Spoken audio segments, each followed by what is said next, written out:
একদিন হঠাৎ মক্কা নগরীতে প্রচণ্ড ঝড় বৃষ্টি শুরু হলো। ঝড় বৃষ্টির প্রবল তাপের কারণে মক্কা নগরীর আবে জমজমের কূপটি পরিপূর্ণ হয়ে জমজম কূপ থেকে পানি ওঠা বন্ধ হয়ে গেল।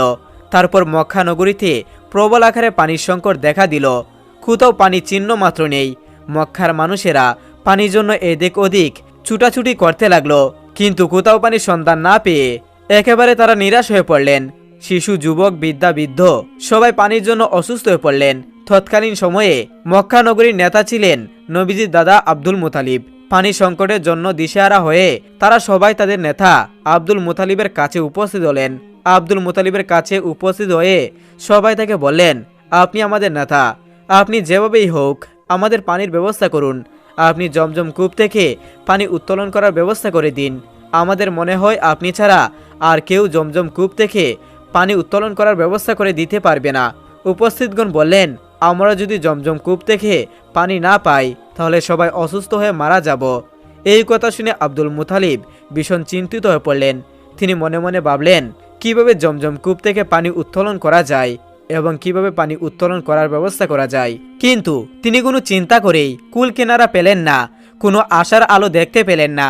তখন তিনি মহান আল্লাহ তাআলা দরবারে দুইটি হাত তুলে দোয়া করলেন এবং তিনি বিভিন্ন ধরনের মানত করলেন, কিন্তু কোনো দোয়া ও মানত আল্লাহর দরবারে কবুল হলো না। শেষ পর্যন্ত আব্দুল মুতালিব দিশেহারা হয়ে মহান আল্লাহ তাআলা দরবারে দোয়া করে বললেন, হে মহান আল্লাহ রব্বুল আলামিন, আপনি জমজম কূপ থেকে পানি উত্তোলন করার ব্যবস্থা করে দিন। বিনিময়ে আমি আমার 10 সন্তানের থেকে একটি সন্তানকে আমি আপনার রাস্তায় কুরবানি দিব। আব্দুল মুতালিব যখন এই মানত করলেন তখন এই মানত কবুল হয়ে গেল। অর্থাৎ রাসূল সাল্লাল্লাহু আলাইহি ওয়াসাল্লামের দাদা যখন এই মানতটি করলেন তখন আল্লাহ রাব্বুল আলামিন তার মানতটিকে কবুল করে নিলেন এবং তার সাথে সাথেই জমজম কূপ থেকে প্রচুর পরিমাণে পানি বের হতে লাগলো।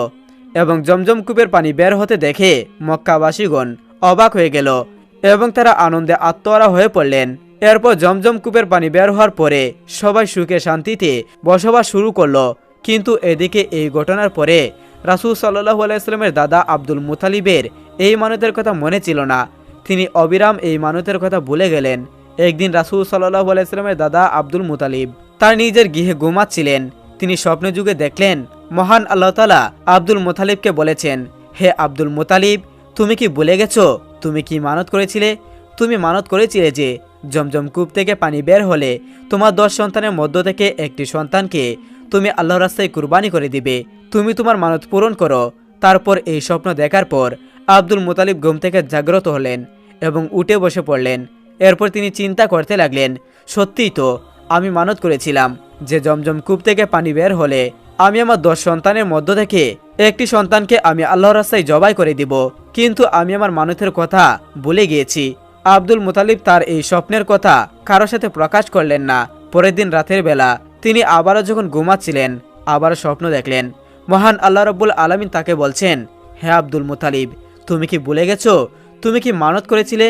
অতএব তুমি তোমার এই মানত পূরণ করো। আবারও তিনি এই স্বপ্নের কথা কারোর সাথে প্রকাশ করলেন না। পরের দিন আবারও যখন তিনি ঘুমাচ্ছিলেন তখনও আল্লাহ পাক তাকে বললেন, হে আব্দুল মুতালিব, তোমার কি মনে নেই তুমি কি মানত করেছিলে? তুমি তোমার মানত পূরণ করো। তুমি তোমার 10 সন্তানের মধ্য থেকে একটি সন্তানকে আল্লাহর রাস্তায় জবাই করো। যদি 7 দিনের মধ্যে এই মানত পূরণ করতে না পারো তাহলে তোমার 10 সন্তান মৃত্যুবরণ করবে এবং জমজম কূপ থেকে পানি বের হবে না, একেবারে চিরতরের জন্য বন্ধ হয়ে যাবে।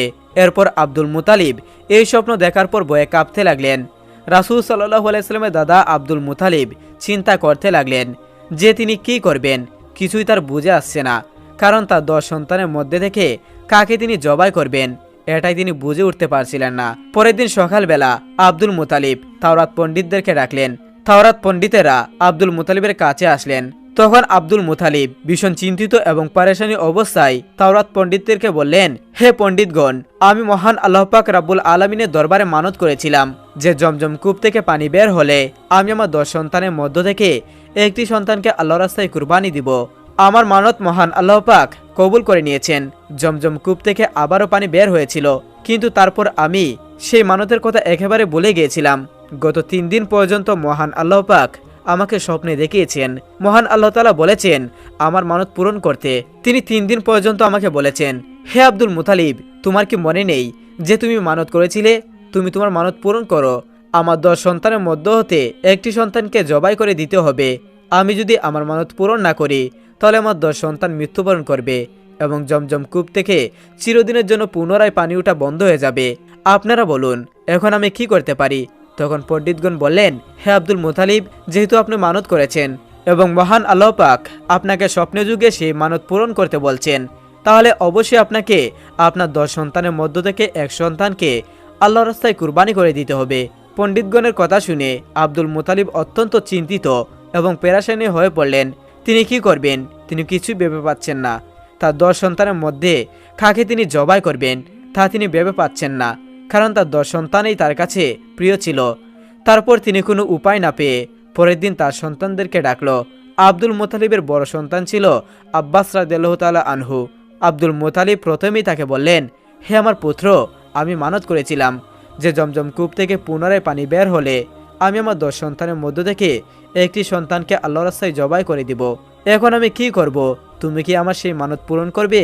তখন আব্বাস রাদিয়াল্লাহু বললেন, আব্বাজান, এ কেমন মানত? আমি আপনার এই মানত পূরণ করতে পারবো না। আপনি আপনার অন্য সন্তানদেরকে এই মানত পূরণ করতে বলুন। রাসূল সাল্লাল্লাহু আলাইহি ওয়াসাল্লামের দাদা অর্থাৎ আব্দুল মুতালিব তার দ্বিতীয় সন্তান আমির হামজাকে বললেন, হে পুত্র, আমার মানত পূরণ করবে? তখন আমির হামজা বললেন, আব্বাজান, আপনি কেমন মানত করেছেন? আপনার মানতের জন্য আমি আমার জীবন দিতে পারবো না। আপনি আপনার অন্য সন্তানকে বলুন। এভাবেই আব্দুল মুতালিব একের পর এক সব সন্তানদেরকে বললেন, কিন্তু কেউ এতে রাজি হলো না। বাকি ছিল তার একটি সন্তান, সেটি হলো তার সবচাইতে ছোট সন্তান, যার নাম আব্দুল্লাহ। আব্দুল্লাহ ছিল রাসূল সাল্লাল্লাহু আলাইহি ওয়াসাল্লামের পিতা এবং আব্দুল মুতালিবের সবচেয়ে প্রিয় সন্তান। আব্দুল মুতালিব আব্দুল্লাহকে অনেক স্নেহ এবং আদর যত্ন করতেন এবং তাকে অধিক পরিমাণে ভালোবাসতেন। যখন আব্দুল মুতালিবের কথায় তার 9 জন ছেলে রাজি হলো না, তখন আব্দুল মুতালিব অত্যন্ত চিন্তিত হয়ে পড়লেন। তারপর আব্দুল্লাহ তার পিতা চিন্তিত মুখমণ্ডল দেখে বললেন, আব্বাজান, আপনার কি হয়েছে? আমি তো কিছুই বুঝে পারছি না। আপনি কি নিয়ে তো চিন্তা করছেন?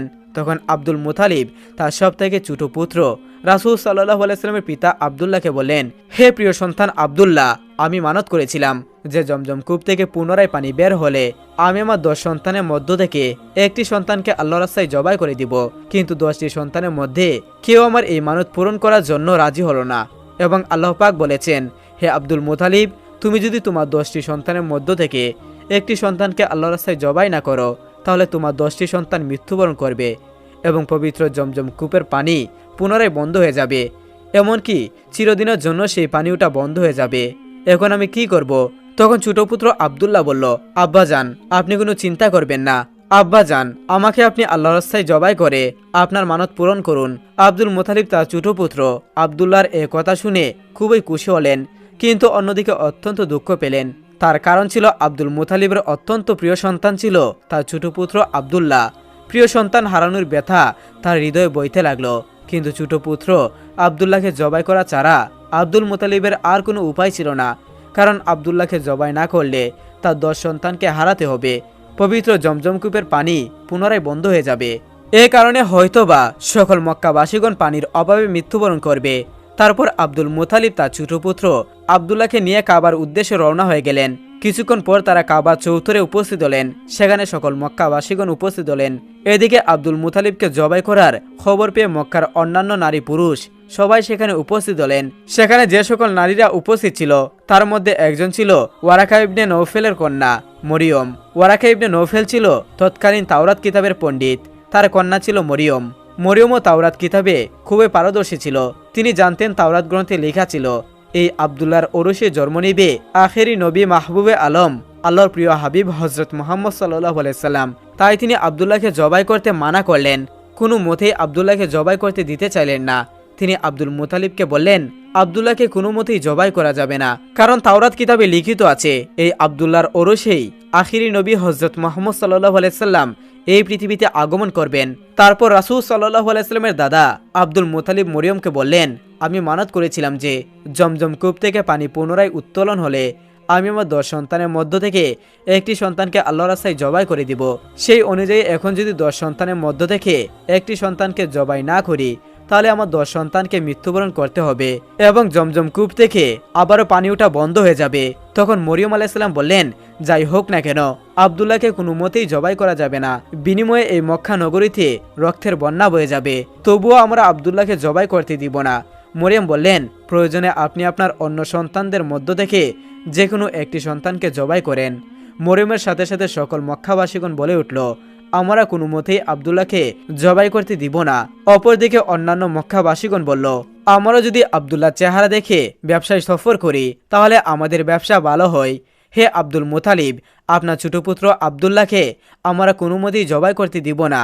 তারপর আব্দুল মুতালিব কোনো উপায় দেখতে না পেয়ে শেষ পর্যন্ত তাওরাত পণ্ডিতের কাছে আবার চলে গেলেন এবং সমস্ত ঘটনা খুলে তাদেরকে বললেন।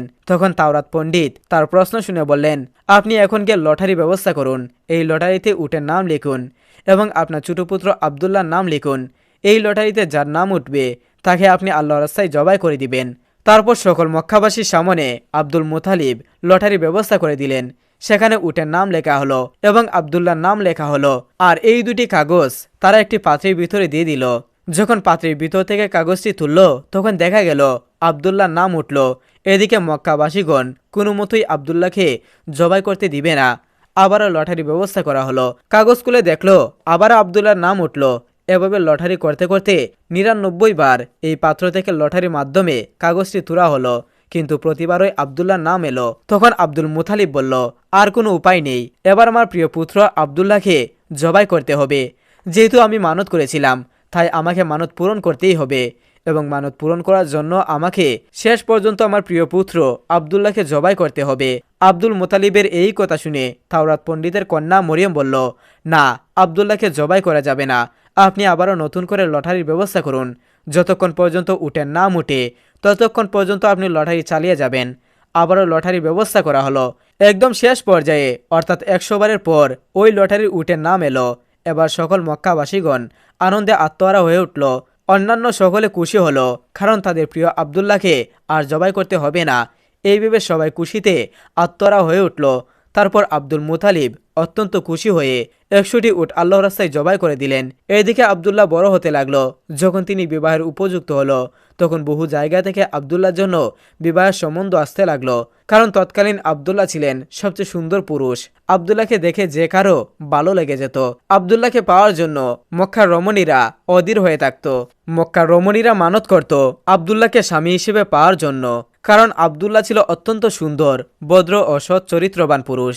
প্রতিদিন আব্দুল্লাহর জন্য অনেক বিবাহের প্রস্তাব আসত, কিন্তু কোনোটাতে রাজি হলো না, কারণ আব্দুল মুতালিব তার বন্ধু ওয়াব ইবনে আব্দুল মানুয়ারের কাছে ওয়াদা করেছিলেন তার কন্যার সাথে আব্দুল্লাহর বিবাহ দিবেন। ওয়াবের কন্যার নাম ছিল আমিনা। তারা মদিনায় বসবাস করতেন। তারপর কিছুদিন পরে আব্দুল মুতালিব তার ছোট পুত্র আব্দুল্লাহকে নিয়ে মদিনার উদ্দেশ্যে রওনা হয়ে গেল। উদ্দেশ্য ছিল আব্দুল মুতালিবের সাথে আমিনার বিবাহ দেওয়া। আব্দুল্লাহ এবং আব্দুল মুতালিব যখন মদিনার উদ্দেশ্যে রওনা হয়ে গেল, তারা দেখল পথে দাঁড়িয়ে আছে তাওরাত কিতাবের পণ্ডিত ওয়ারাকা ইবনে নওফেলের কন্যা মরিয়ম। তিনি আব্দুল্লাহকে দেখে তার কাছে আসলেন এবং মরিয়ম বললেন, হে আব্দুল্লাহ, কিছু বছর পূর্বে তোমার পিতার মানত পূরণ করার জন্য তোমার প্রাণের পরিবর্তে যে 100টি উট কুরবানি দিয়েছিলেন, আজ আমি শপথ করে বলছি সেই 100টি উট আমি তোমার পক্ষ থেকে আমি তোমার পিতাকে দিয়ে দিব।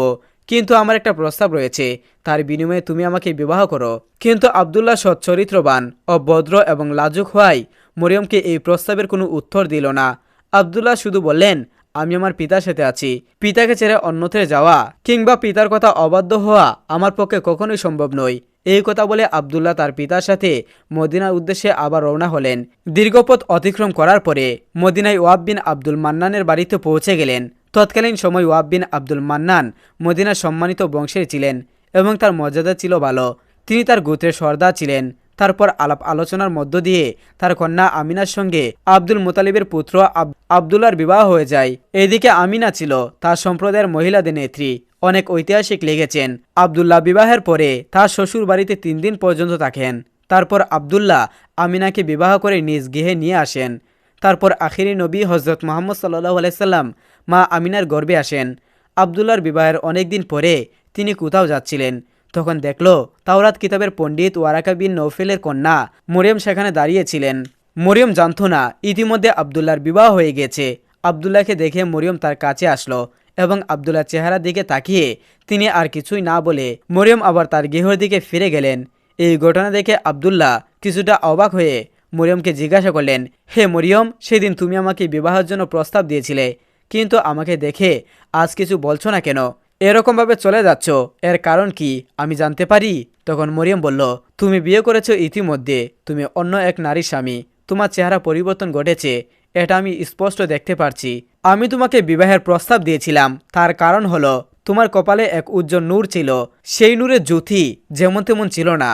এর আগে কখনো কোনো পুরুষের কপালে এমনটি দেখিনি, কিন্তু আজ তোমার কপালে সেই নূর দেখতে পাচ্ছি না।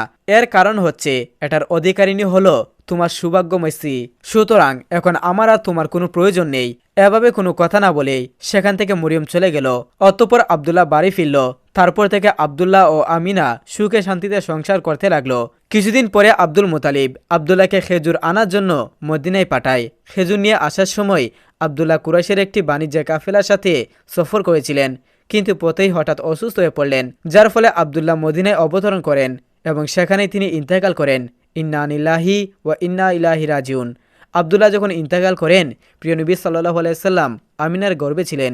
বিশ্বজাহানের সর্দার, সর্বশেষ ও সর্বশ্রেষ্ঠ নবী মুহাম্মদ সাল্লাল্লাহু আলাইহি সাল্লাম 570 খ্রিস্টাব্দে রবিউল আউয়াল মাসে জন্মগ্রহণ করেন। রাসূল সাল্লাল্লাহু আলাইহি সাল্লামের জন্মের সময় পৃথিবীতে এমন কিছু অলৌকিক ঘটনা ঘটেছিল তা সবাইকে অবাক করে দিয়েছিল।